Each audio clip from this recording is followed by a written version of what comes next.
Chaitanya sir, Chaitanya sir, please unmute yourself and introduce your friend Jackie. Chaitanya, are you getting me? Yeah. Can you hear me? Yes. Yeah. Yes, we Can are you- able to hear. Okay. So I'm Jackie McInley. I'm just trying to introduce her on the basis of the write-up that has been sent to all the participants. She has been a great friend for a long time. So it's an honor that I'm doing this for this group. Miss Jackie McInley founded and ran an independent Krishnamurti Center called Open Door in southern France from 2004 until 2013, hosting monthly inquiry weekends and international gatherings. Outside these events, she also organized and facilitated local dialogues, meetings in public venues for many years. A foreign language teacher by profession, schools, higher education, and business, she now spends her time traveling to various Krishnamurti centers and schools around the world, facilitating dialogues and programs, sharing skills in the schools, and helping out in care-related projects. Unable to travel during lockdown, she has been facilitating online programs with the KFA as well as bi-weekly online dialogue groups with K-InfoNet. With this, I welcome Jackie and request her to begin her talk. Yeah, thank you. Jackie, please unmute yourself.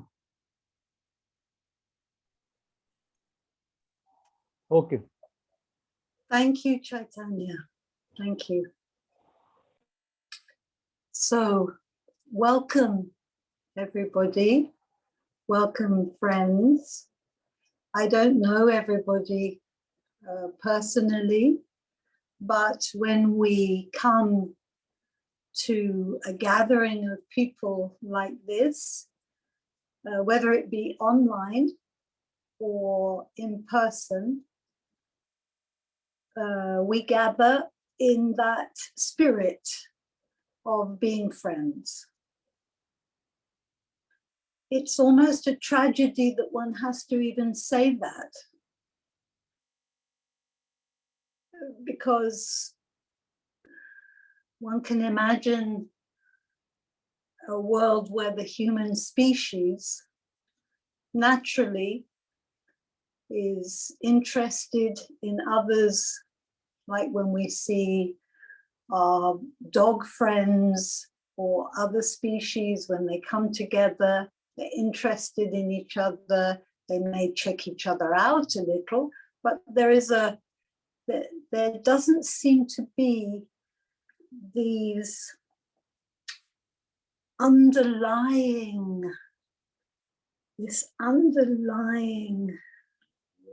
fragmentation is the first word that really comes to me, but it might be an awkward word if one hasn't gone into these teachings. So right from the beginning, I'm going to try and use words that are open to the widest possible audience.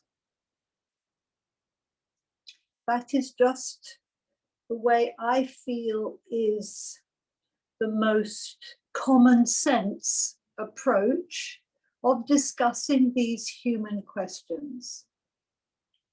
So when I say fragmentation, I question using that word, it popped into my mind, but that underlying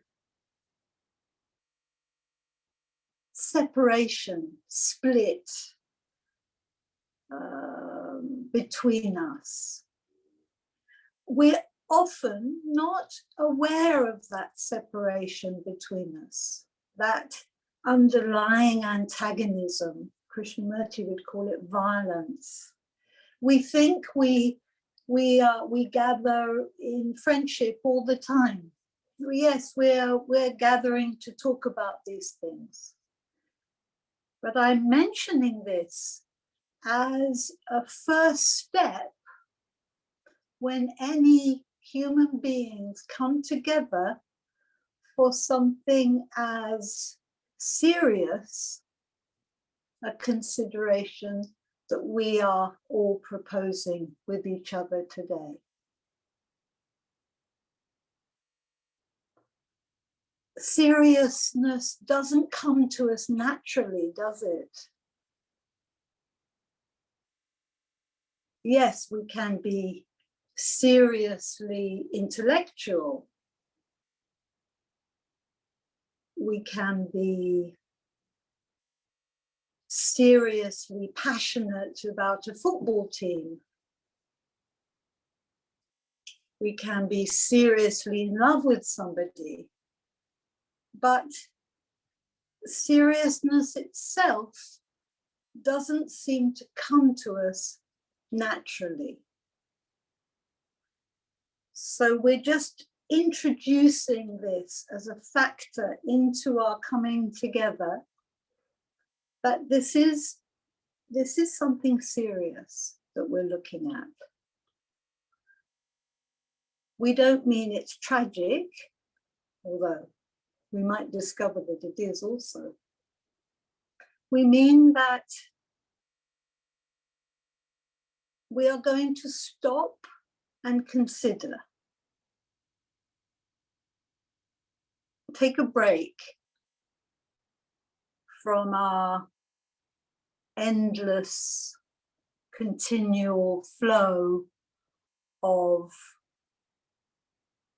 who we are, usually. Take a break and look at that. So we're gathering, we're friends, and we have to be on our toes. But are we really friends? Are we serious?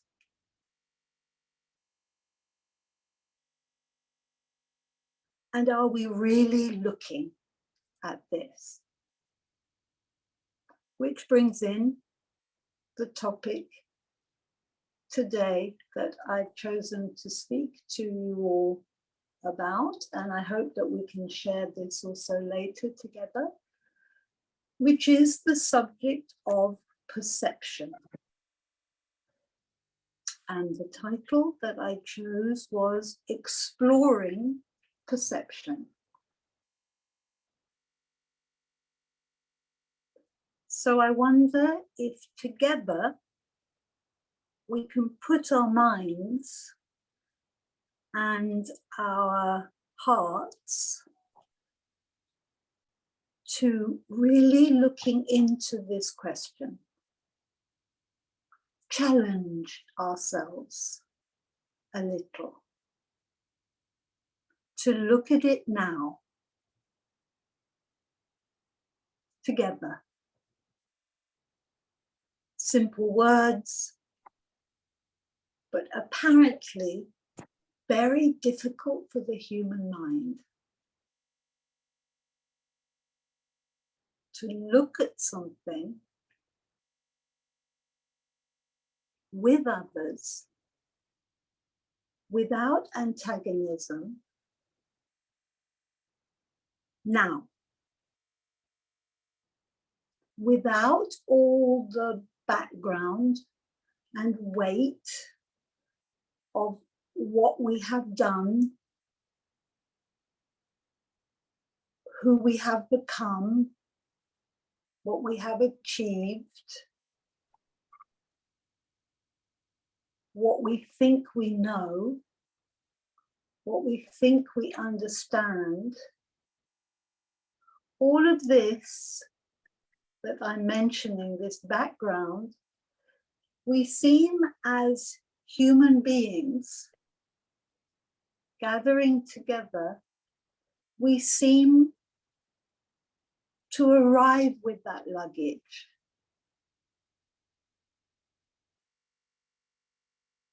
Almost whether we like it or not.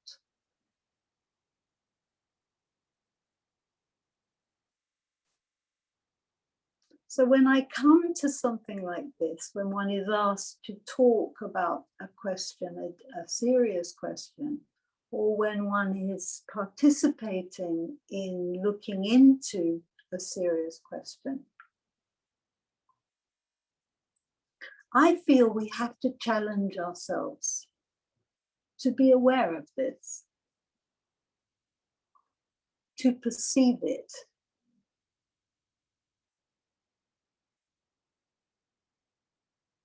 I don't know if I'm communicating anything.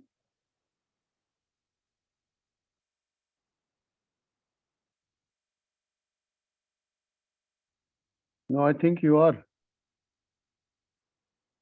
Okay, good, thank you.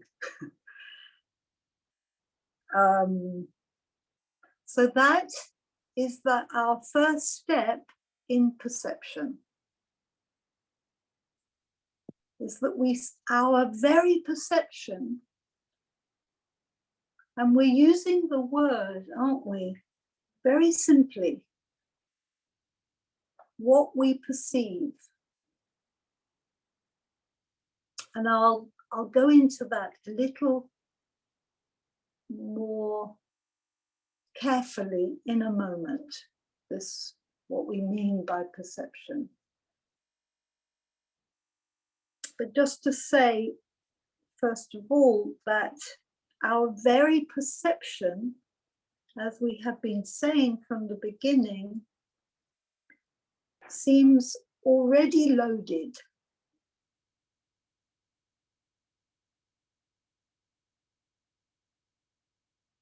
Oh yes, but my perception isn't loaded because I've looked into all of this and I've understood all about this. I know all about conditioning. I've been reading Krishnamurti for years, and I know all about it. I've run a center, I've facilitated dialogue. I know all about this. Well, if I say that, if I sit here and that is the background of this person, then she or he brings that baggage into everything that is being spoken about. So that's what we're going to look at today. We're going to attempt to look at what we may usually skim over in everyday life. I don't know if this is sparking our interest.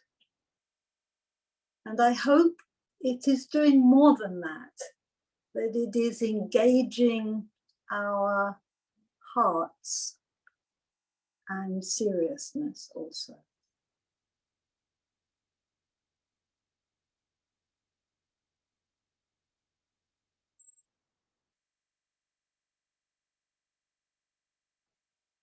Do we perceive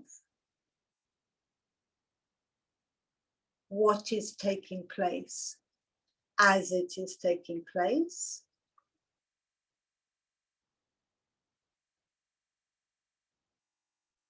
This we have to ask ourselves now. It's not a question to consider later on, when we're sitting quietly at the end of the day, or perhaps at the beginning of the day before it all gets going. It is a question we're asking now, as we sit here in the thick of things, as it were, together. So do we, this is a challenge. This question is coming as a challenge to all of us, to me, and to all of us together. Do we perceive what is taking place now? Are we perceiving it? Vishwanath Gallery ready for WhatsApp plot number 770, RD.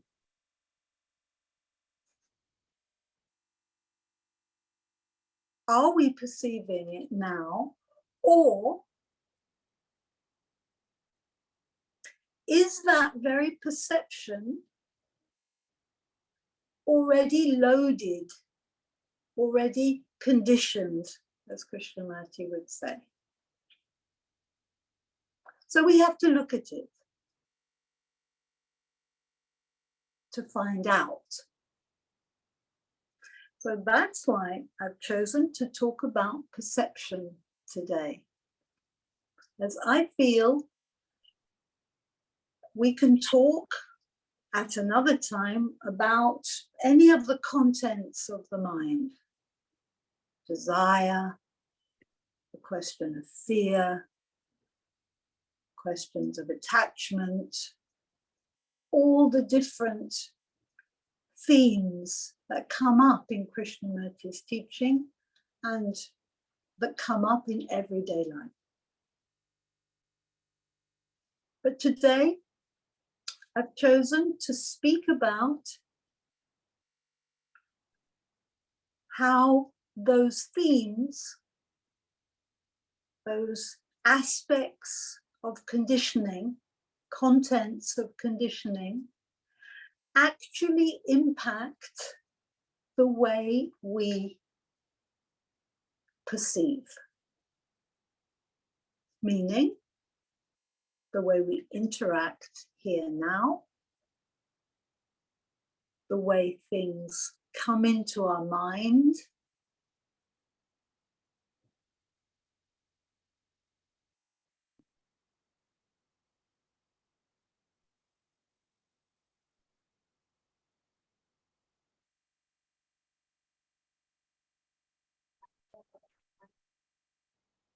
it's a very delicate question when we are asking questions about something that comes so naturally to us, which is to see, to perceive.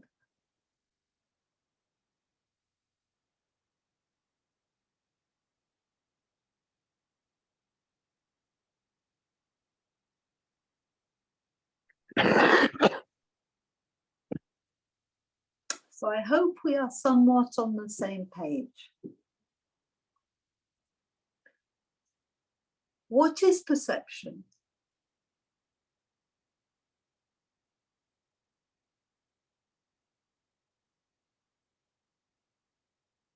An instrument connected to the biological makeup of the species, the human species, the ability to see, hear, feel. Perception seems to involve the senses. And those senses receive information about the outside world and also the inside world.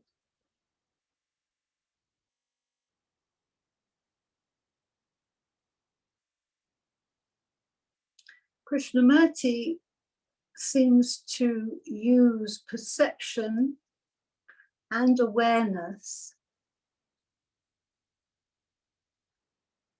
Sometimes he interchanges it. So we're going to look at it here from the grassroots level and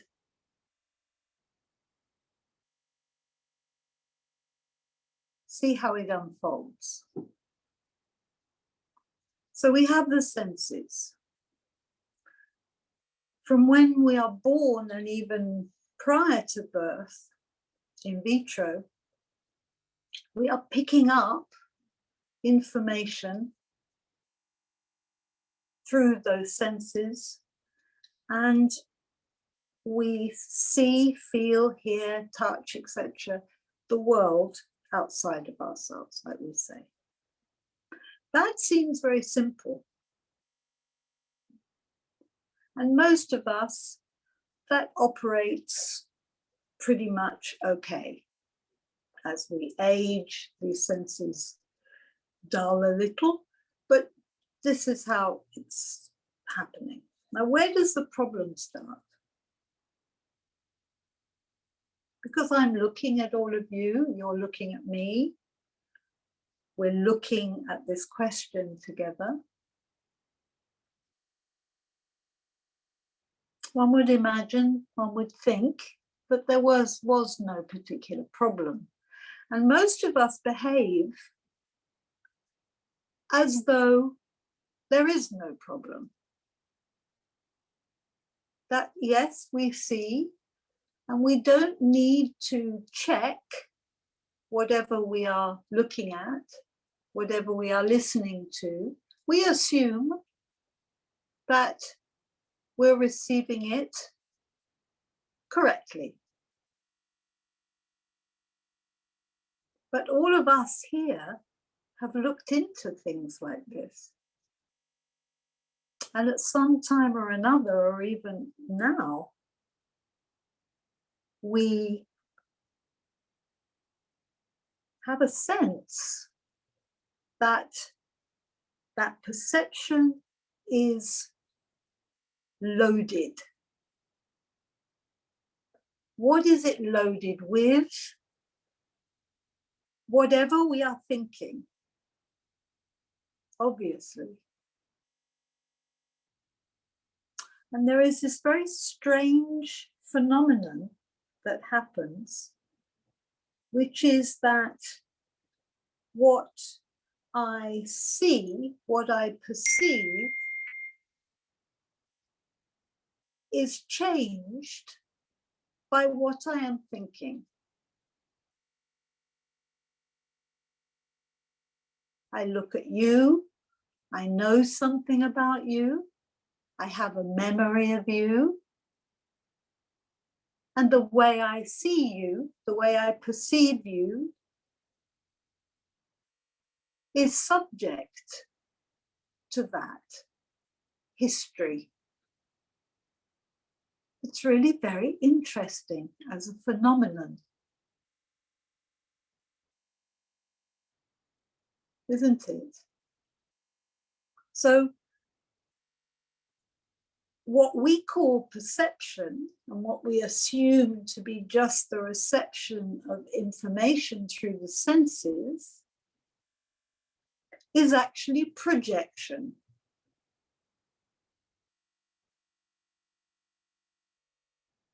This is a kind of, it's beginning to sound like as though there are a fault in the human system.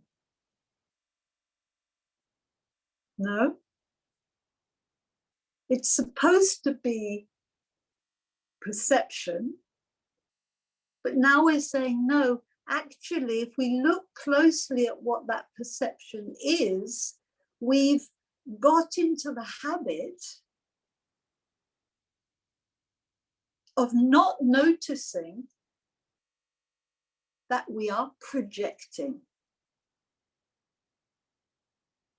Now, how can people who are projecting see things clearly?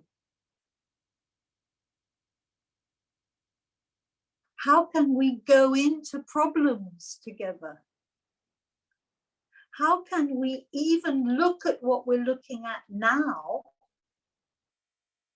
if we assume that the way we are looking now is free of projection?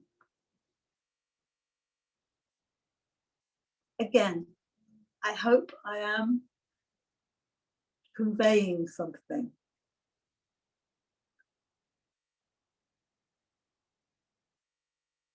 It's a real problem for the human mind.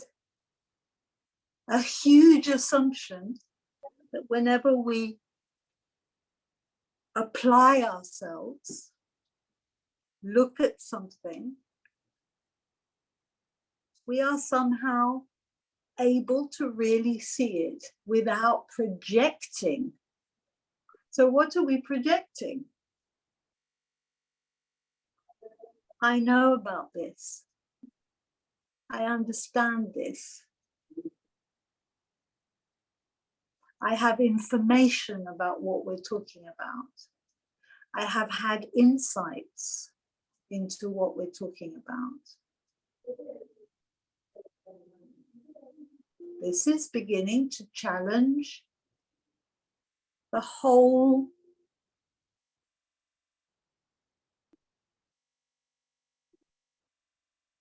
habit of perception that I think most of us, if not all of us, engage in without being aware of it.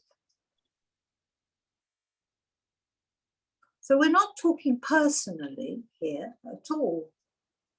We're talking as a species. And we're talking, because we're talking collectively, we're talking about what happens when any of us come together. So hopefully we're a little bit on our toes now. I'm going to have ideas popping into my head. I'm going to be reacting to what is being said. Is there that interest to catch that?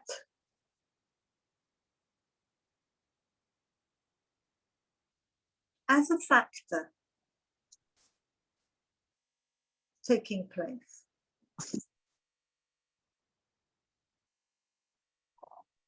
What dulls that interest is that I think I know.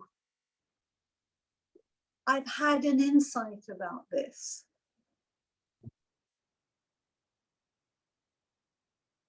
Maybe we have, but this is taking place now.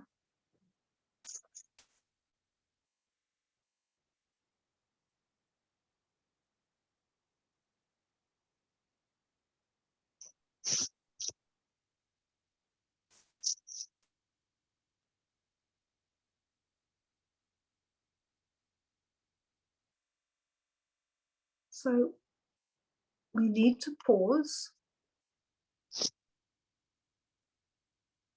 We need to look carefully, especially about the things that we assume we see.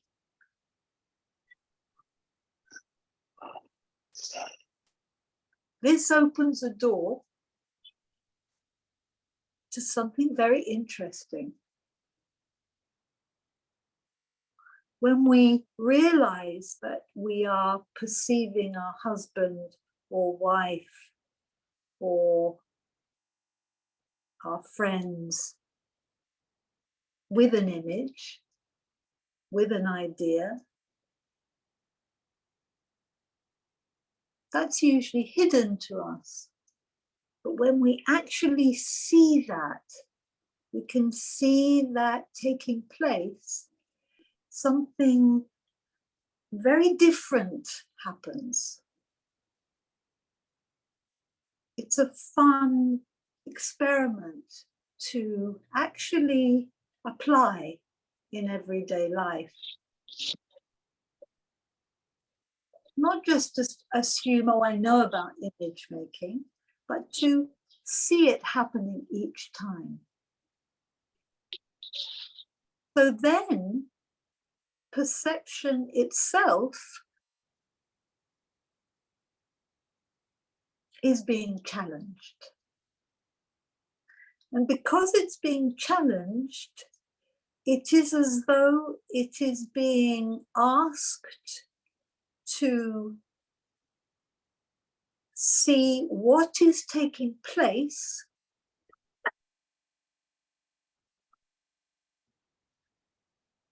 and so it's being asked to challenge its habit. Its habit being information that has been recorded, background, cultural conditioning, all the rest of it, that usually comes and distorts perception. So now perception is being asked. We can ask ourselves to do this if we're interested. It's being asked to observe that baggage as it is taking place. So no time, because time obviously is what we have already perceived and come to a conclusion about what that perception is. So it's as though what we call perception, the conditioned brain calls perception, is actually a shutdown of perception.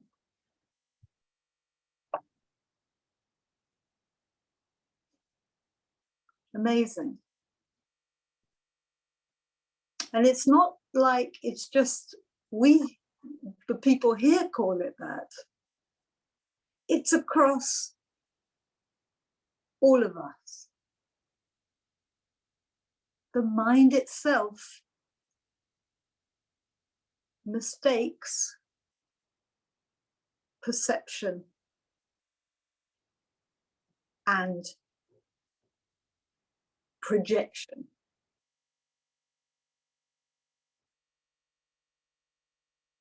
So we really do have to be on our toes. But we've uncovered now that perception can work. It doesn't need heavy training, PhDs, and the rest of it. It can engage, if it is so interested, in watching what is taking place, watching that baggage unfold.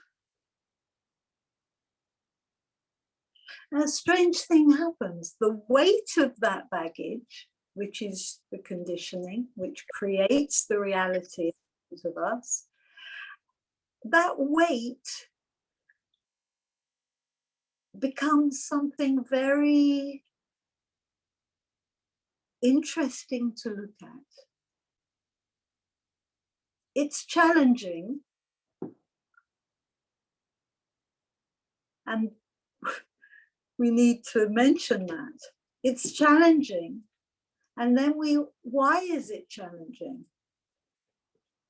The way I'm presenting it is, oh, well, that's, yes, maybe this is, we can see this clearly and everything's all right. But a whole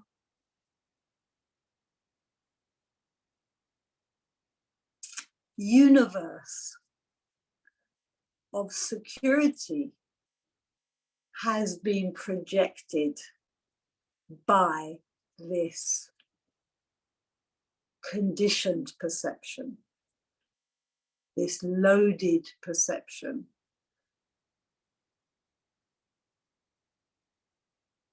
It comes with that. So if you challenge the way I see things, you are challenging my security. And this seems to be one of the major problems for human beings.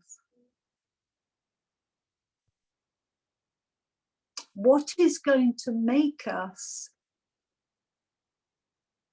prepared to look at all of this?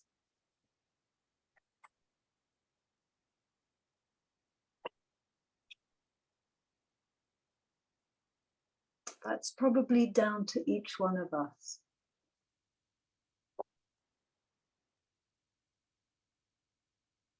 Because we can't bring in some system, can we?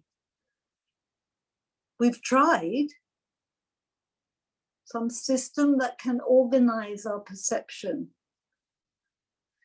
We sort of do it in traditional education. We train the perceptions of our children.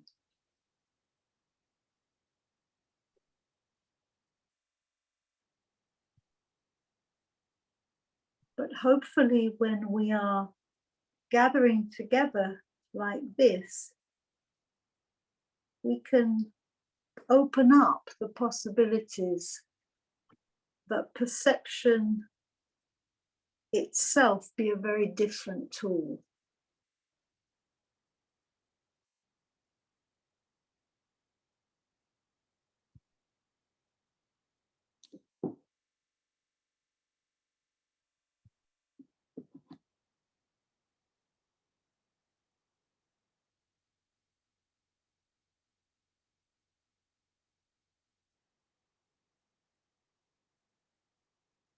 We mentioned order earlier. We mentioned that propensity of the human mind to enjoy, somebody said we enjoy being crazy. Yes, we see. And we're beginning to see it through what we're talking about today, which is perception, that we could say often perception, which is projection, which is loaded by conditioning, is crazy.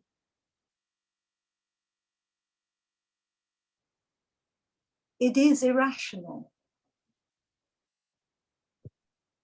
And yet, since it is the source, the only thing we know, the only thing we have been educated in, to assume that we see when perhaps we don't, and we don't use perception in order to look at the moment, what is actually taking place, that conditioned perception creates craziness. And it creates, just like the crazy person in an asylum, creates that amazing illusion of order.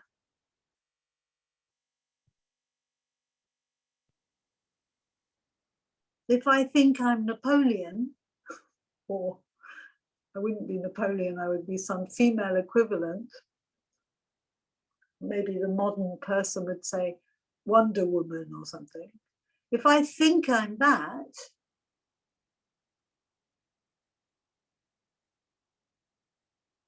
I believe that gives tremendous order to my world, but I'm completely batty. This would be one way of describing many politicians. I hope they're not listening now. I don't want to offend anyone, but so many decisions that are going on at the moment are just batty.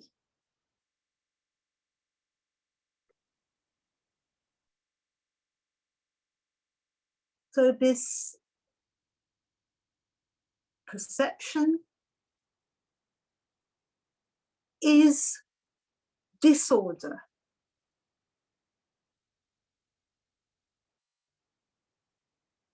It assumes itself to be order, but it is disorder. What a very dangerous thing this perception, this conditioned perception is. But it is an actively dangerous thing. It's not dangerous as an idea. It is actively creating, distorting reality in terms of what I think.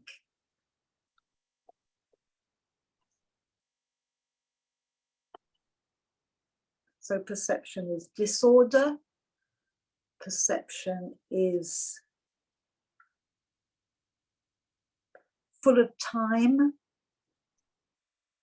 Conclusion, we could say perception is conclusion. Conditioned perception. Perception is inaction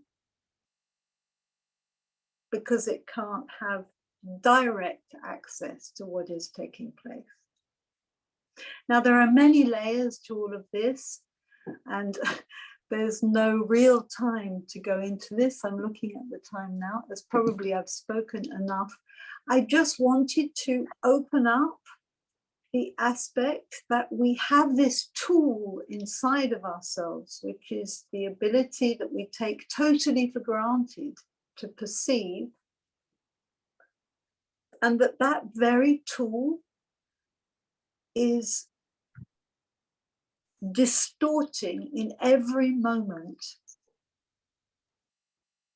if we are not aware of it, and we are not directly aware of its operation.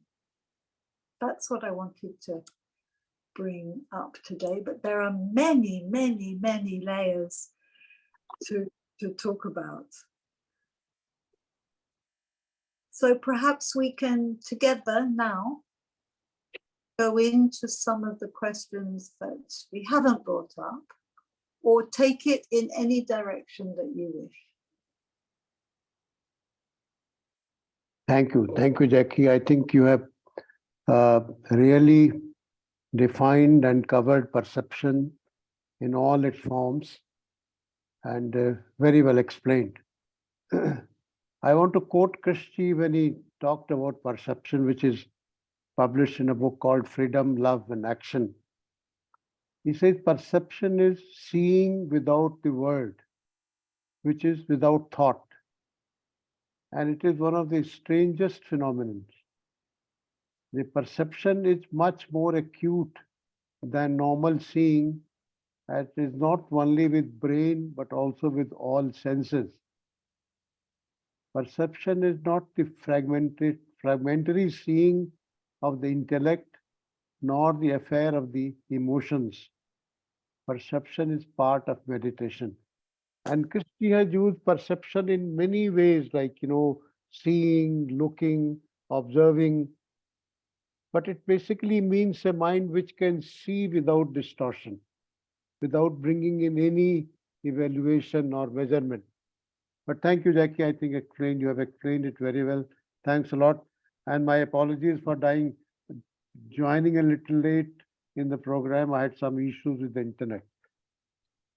We'll start with, there are 3 hands raised. We'll start with Dr. Harshad Parekh. Yes, sir. Please unmute yourself. Yes. Are you able to hear my voice? Yes. Yes. Thank you, Jackie and Dubey. Jackie, you spoke very slow, very clear, with a soothing voice, very fluent also. And there were some gaps of silence between your sentences, and that was very good. Dubey, what said now is true. I feel that perception is a clear seeing without thinking, without previous knowledge, without images. And in that perception, clear seeing, we see everything very fresh, very new. Even though we may have seen the same person or the same tree or a flower, but everything looks very new, very fresh. And that happens, I feel, when there is some changes happens in the quality of our brain. And so I like to say that Buddha was meditating every day under a tree, but one day when he opened his eyes and looked at the morning star, it looked very, very beautiful. He had not seen such clarity, such beauty. So something had happened, and we call it enlightenment or something happening within the brain. Krishna ji may call it a mutation in the brain cells. So all these are just words, and Krishna ji also says that all this what we are talking about is really one has to feel it. Otherwise, we will have many questions. And Krishna ji said to one artist that the word parrot has blocked you from seeing the thing which flies. And so there is Krishna ji is trying to say something, that there is a different way of seeing, not with only our eyes, but with our inner eyes, the awakened state in which we can really see the essence. We can also listen to the essence of what people are speaking, and we can listen without reaction, without judgment. And so it requires a very quiet, silent mind to look, to listen, to learn, to live that way. And I feel Krishna ji was living that way, that his eyes were open, but his mind was silent. And that is what I felt, that he was not registering anything, but he was seeing everything like the way little children, they look at it. And in that, there is a beauty, love, all these things exist when the mind is silent, very clear, good order. When you talk, you just use the word Jackie, Napoleon, and about the crazy people. That reminds me of a joke between three madmen, and one madman said to others that I am Napoleon. And so the other madman, he said, how can that be? Who told you that you are Napoleon? So this man says, God himself told me that I am Napoleon. Then the third madman, he said, I never said that. So, yes, madness exists when our mind is not very clear and we have many illusions. And we may not even know about our illusions. And that is the strange thing about it. But when there are some problems arises in relationship, anger, fear, jealousy, and if we can really see at the beginning of it, it means that there is an ongoing awareness. And without that ongoing, effortless awareness, we will react, we will get angry, we will have many problems in relationship, and that is what is happening in the world. So I would say perception is seeing very, very clearly, as if everything is fresh, new, and strangely beautiful. And that is the way Krishna ji, I think, saw it. And he was also able to describe it in his notebook, in the commentaries on living. So, okay, I have said enough. Thank you very much. Thank you. Thank you, Harshad. Thank you. Yes, Hansa ji, please go ahead. Namaste. It is very nice to see you, Jackie, in our study circle Indore group. I am Hansa, and I just want to know that without perception, we can see the what is going on. Without perception, we can see the what is going on, or we can receive the things. This is my question for Jackie. Jackie, you want to respond to this? Could you, I'm not understanding the question. Could you say it again? Without perception, if we are without perception, can we see the things how they are going on? First, we have to perceive them. Na? After Right. that, we can. Without you, are you saying without perception? What do you mean? Without perception of what exactly? Let's clarify together. First, we have to perceive something, what is going on. And after that, we know that what are the things going on. So first, we have to perceive things. Yeah, when you say what is going on, what are you referring to? Say a little more. If we are seeing something natural, naturally or something, or meditate, first we have to perceive what is the going on, what is the nature, and after that something happens to us. Okay. Are you talking about a perceiving something that is taking place inwardly? Yeah. Right. What, for example? Like this in this meeting, we are perceiving something from you also, the goodness, or what are the vibrations in us. So first we have to perceive that vibrations, and then after we can say our state, or what we get from it, or what are the result of this,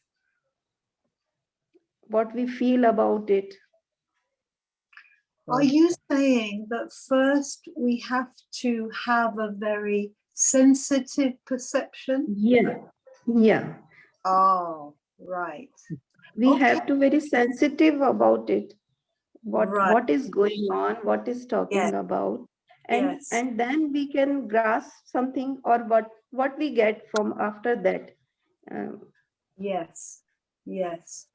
Now this it cannot be says in words, but I just want to try this to know from you also. Yes, I think it's very good that you bring in this aspect of perception in everything we've been looking at. Demands a kind of sensitivity. This also ties in with what our friend Harshad is saying, which is that a clear perception brings about a very different state of mind. Yeah, and I just want to say that. Yeah. Yes, and I'm so glad that you're both talking about this, because that really is the next thing to talk about from what I was laying things out. And the next step, which is very important to say, and it's great that you said it and that I didn't say it, that because it means we're moving together, that the key point of perception is what kind of mind it creates, and what kind of conditioned mind creates a conditioned perception. Yeah. Now, you, Hansa, are bringing in another layer by sensitivity, which is also bringing in an aspect that Dubey is saying, which is that not only it is a state of mind, a quality of mind, It is, one might be able to say, an energy of mind. Yeah, So there state of mind. state of mind. So now this is entering into a very interesting field. We won't have time to go into it together, but I would love to be able to do so, which is, how does perception connect to the actuality of energy, sensitivity, quality of mind? Yeah, These are things that each person must discover, probably for themselves. we cannot describe in words also this phenomena. We cannot describe it in words, but we may need words in order to Present. present to each other what Yeah. is there, what is inhibiting. Yeah, So this quality of mind that we're evoking, this sensitivity, sometimes will pick up on the conditioning that is unfolding. It'll pick up on the threat to its security that is coming about by challenging its assumption of perception. So sensitivity is there not only to perceive the beautiful, but also to pick up on the ugly, yeah, the loaded, and the beauty of that ugliness seen for what it is. yeah, I think, Jackie, in normal dictionary meaning, perception means cognition, understanding.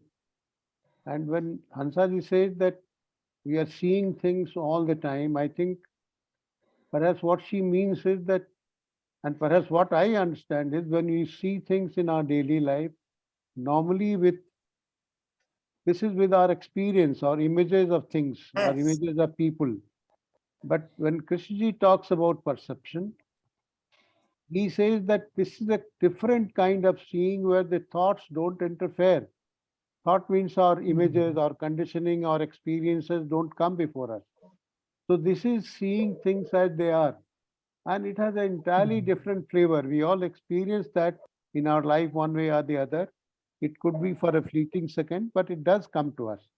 So that is what Krishnaji says about perception. Yes. Let's go to other question now. Yes, Jackie, you want to say something? Yes, but I don't want to stop anyone else speaking either. Okay, so let's hear what Mr. Dinesh Waghmare has to say. Yes, Dinesh ji. Are you able to listen to me? Mhm. Yes. Yeah. Yes. My question is, actually perception means, whatever my understanding is, perception means data coming from the senses and you are attending to it. Unless you are attending to it, perception cannot be complete. If data is not coming from the senses, perception is not complete. So let's say data is coming from the senses and you are attending it. Now, suppose you are having pure perception. I am using a new word, pure perception. Means I am keeping all my luggage aside, or I am eliminating, say, or I am keeping it, I am not that baggage or luggage, what you are saying, or conditioning is not coming into the picture. Now, from this pure perception, where you are trying to arrive at? Because any challenge, you said challenge your perception, but any challenge to this perception will always be from your past baggage. You have to have some reference. From that reference only you can challenge this perception. So where do you arrive at this with the pure perception? You understood my question? I don't think you arrive anywhere. No, but it's an interesting question Yes, because yes. the mind that is bringing it up.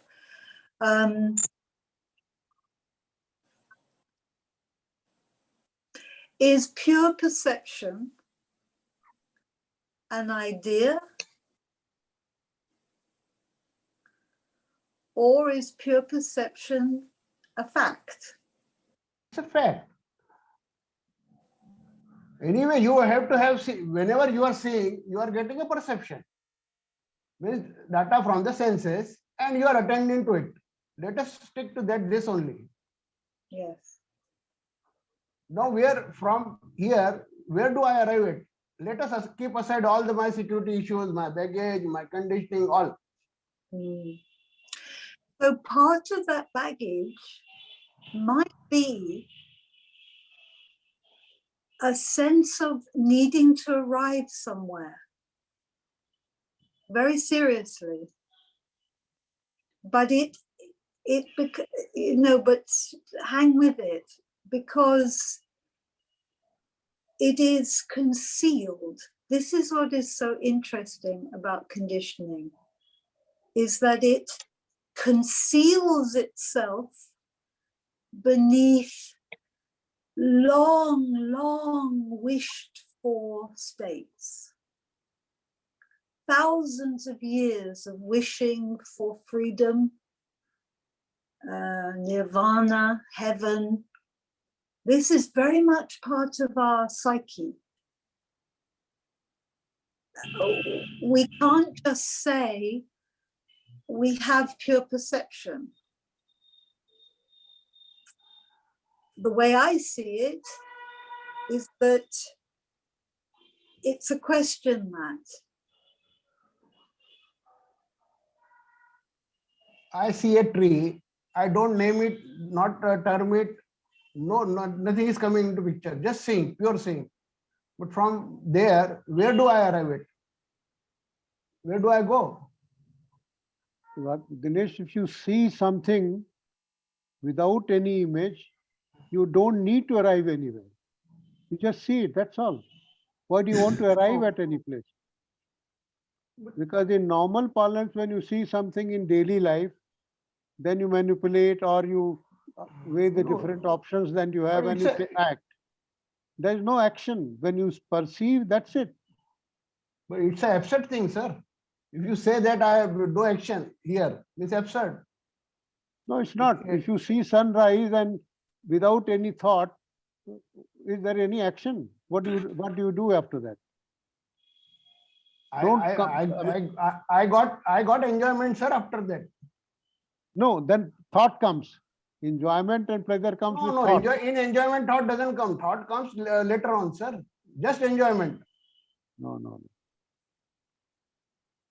Enjoy this thought. Whenever thought comes, then it becomes pleasure.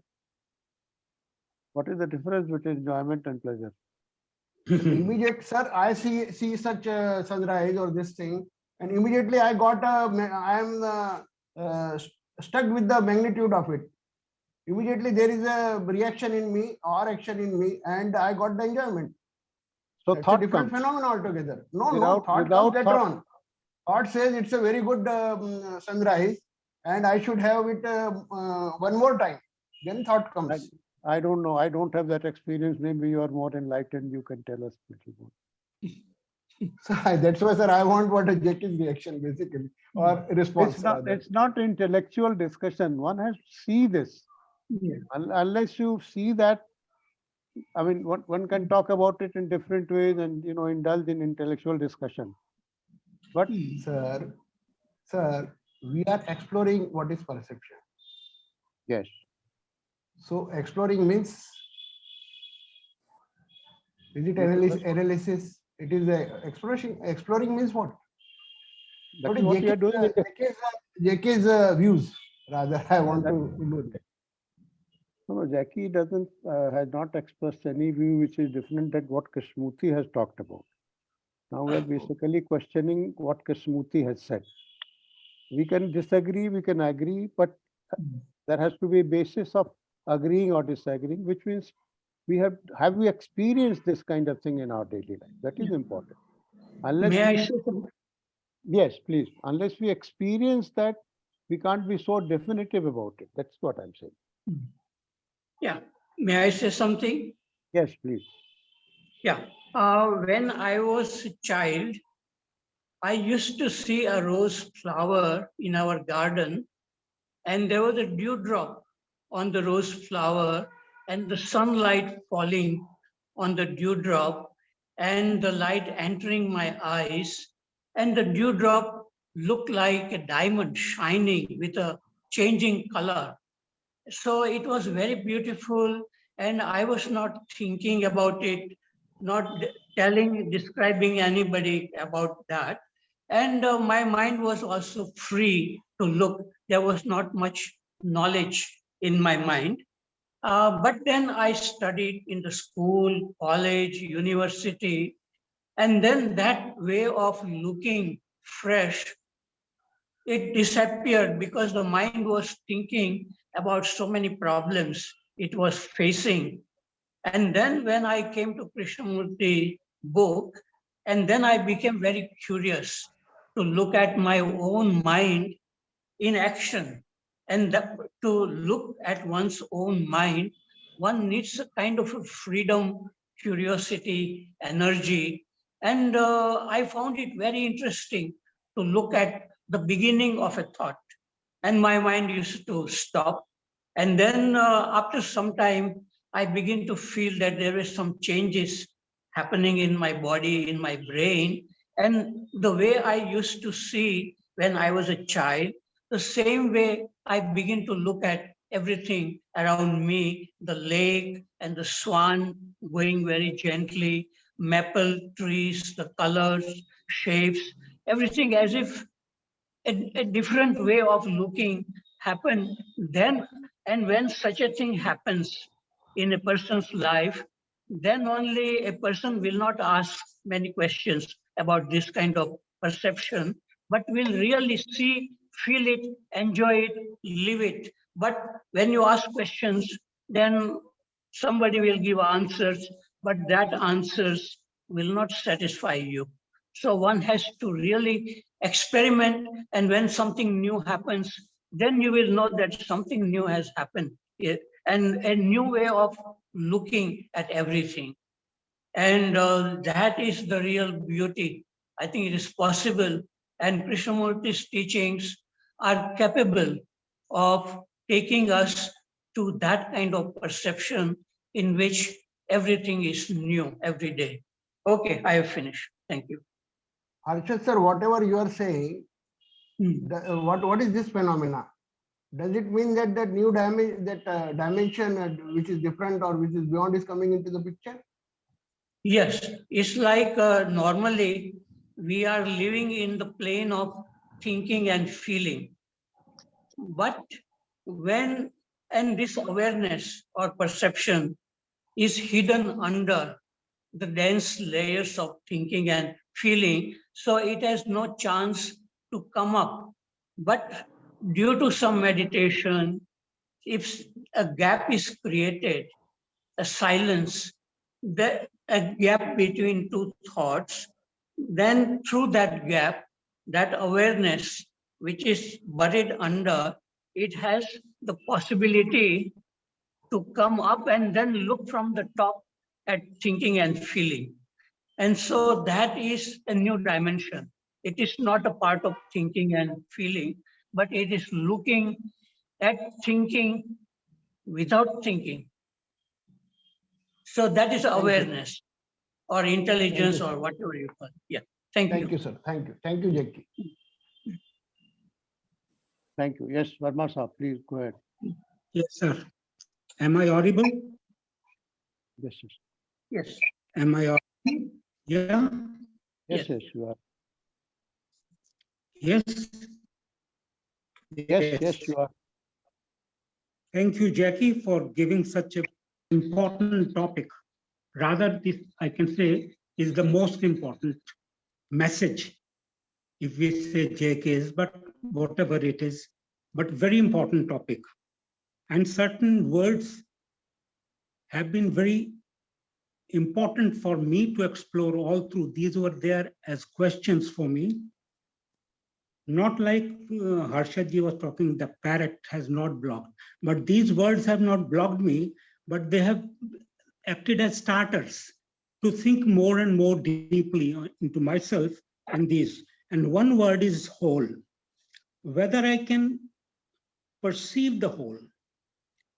Is it asking too much from a partial brain or mind to perceive the whole, to perceive the whole?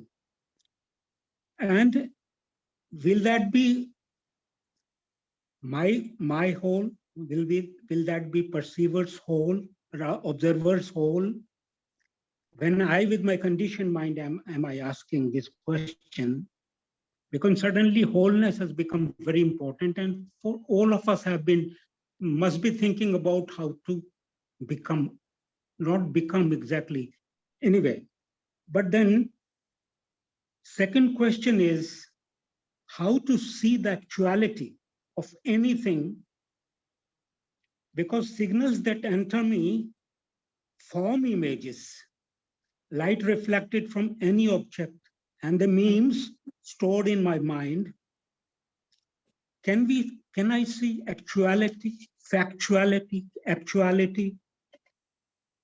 Then related question is whether whole can be discussed without fragmenting it.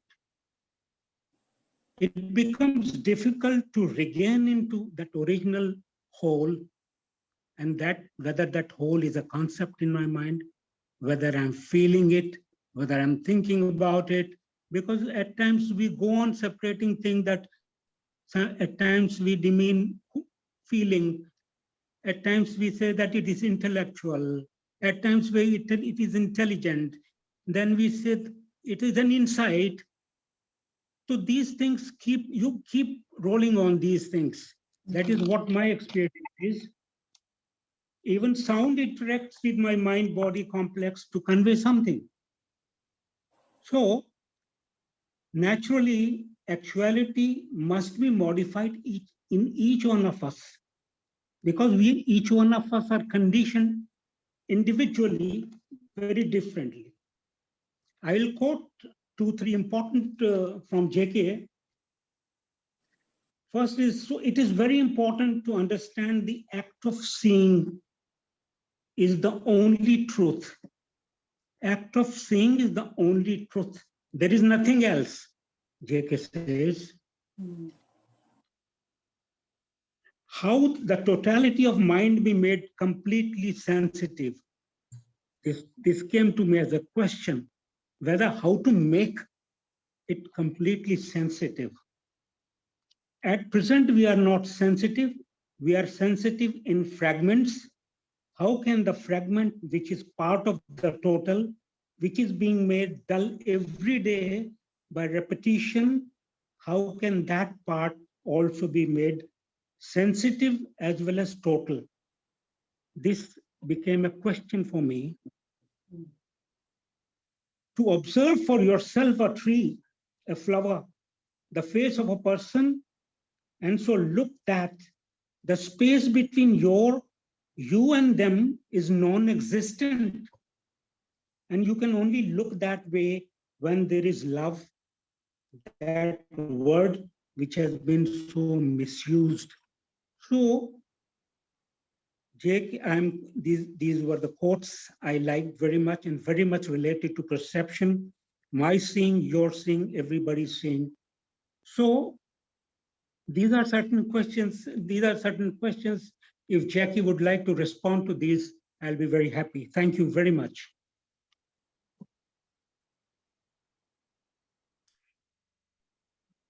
I think what you're bringing up, in fact, you said a lot, but from what I'm gathering, it's a bit like, in quantum physics now, they are saying that all human perception is in some way a representation of actuality. That when we look at the lamp, there is a kind of assumption, an agreement, a cognitive agreement, one could perhaps say, Dubey, a cognitive agreement that that is a lamp, that our species renders to us. So that's okay. Now, a squirrel or a spider would probably not perceive the lamp in that way, obviously. So one could say, I'm saying this because one could say that all perception is in some way a distortion of actuality, because actuality itself, we don't quite know what it is. In fact, we hardly know, okay? So looking at it that way,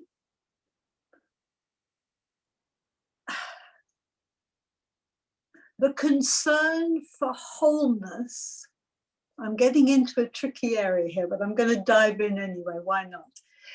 The concern for wholeness from a fragmented mind, from an interpretive mind, a mind that interprets, that projects, is the absurdity.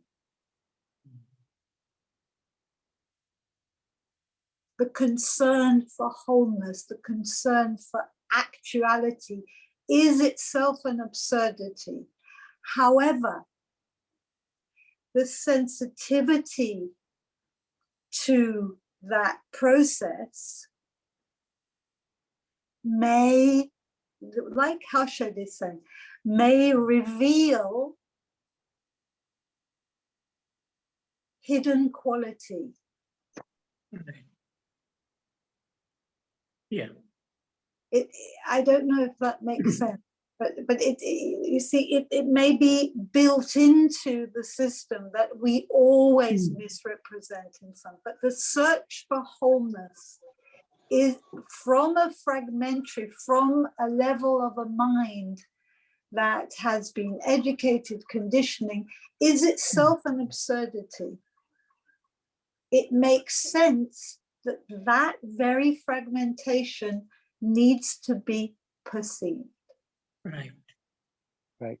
Right. Yes. Dinesh, I just want to add to what we discussed. I think naming of that feeling, which could be enjoyment, is a work of thought. This is what I mean. The naming of that feeling which you had while seeing sunset, that thought comes into picture to describe that. That is how it is. Yes, Shakti ji, please unmute yourself. Yes, sir. My voice is reaching, sir. Yes, yes. Yeah. You know, this, we have an image about perception after reading Krishnamurti, as if there is no role of thought in perception. You see, I was reading this, the beginnings of learning lately, and Krishnamurti is talking to Brockwood Park students, and at one place he refers that the students sit quietly 1 second, 2 seconds, 10 seconds, then suddenly up pops a thought. I have to go to some place this afternoon. I didn't do my exercises. I didn't clean the bath. Or sometimes the thought is much more complicated. I am envious of that man. Now I feel that envy. So go to the very end of that and look at it. Envy implies comparison, competition, imitation. Do I want to imitate? You follow? Go to the very end of that thought and finish it. Don't carry it over.